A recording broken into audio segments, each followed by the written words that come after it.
Ah, le fameux sang bioluminescent des Yoja, qui est une source de fascination et de questionnement pour les fans. Eh bien, figurez-vous que ce sang est plutôt fascinant. Ce dernier serait en effet porteur de vertus plutôt intéressantes. L'une d'entre elles, eh bien, tout simplement le prolongement de la vie du receveur.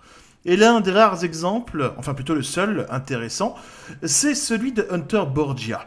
Né avec une maladie qui réduisait considérablement son espérance de vie, le bougre fut exposé au sang Yoja quelque temps après sa venue au monde. Le sang du prédateur lui permit de vaincre, enfin plutôt de juguler sa maladie, et l'homme fut fasciné par les bienfaits du liquide, à un tel point qu'il dédiera sa vie à exploiter les technologies Predator par le biais notamment de son entreprise Borgia Industries. Le petit problème, c'est que pour pouvoir juguler la maladie, Hunter se devait d'avoir un apport constant en sang Yoja. Il prit alors la décision, d'en trouver. Et vous le savez, blesser un Yoja, c'est une chose, en capturer un pour le vider de son sang, c'en est une autre. Et le bon Borgia, ça ne l'a pas découragé pour autant, et toujours par le biais de son entreprise, il se lancera dans l'ingénierie inversée des technologies Yoja présentes sur Terre, capturant au passage des Yoja qui s'aventuraient sur notre belle planète pour les besoins de ses recherches. Borgia, il finira, lui, tout simplement par devenir un humain qui sera le premier hybride Yoja humain. Et bon, inutile de vous dire que ça s'est pas très bien terminé pour ses fesses. Mais replaçons l'empereur sur son trône d'or et revenons-en au sang des Yoja. Il faut savoir que le sang des Yoja est assez particulier.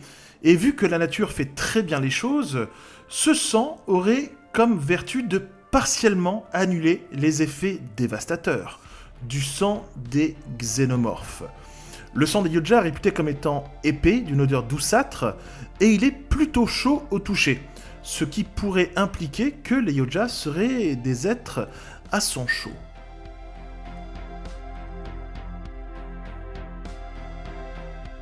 Donc voilà ce qu'il fallait savoir sur le sang des Yoja. Mais qu'en est-il dans notre réalité? Car le sang vert, sur notre bonne vieille planète bleue, le vert, ça existe. Connaissez-vous cette maladie qui répond au doux nom de sulfhémoglobinémie? C'est une maladie qui atteint les humains et qui se caractérise par un excès de sulf-HB. Alors ceux qui sont en médecine dans les commentaires me corrigeront. Donc, ce composant dans le sang va provoquer une coloration verdâtre du sang dans vos veines. Alors, la maladie n'est pas grave cependant, et le sang va se recoloriser de lui-même après un certain temps. Mais j'avoue, il y a de quoi chier des cubes.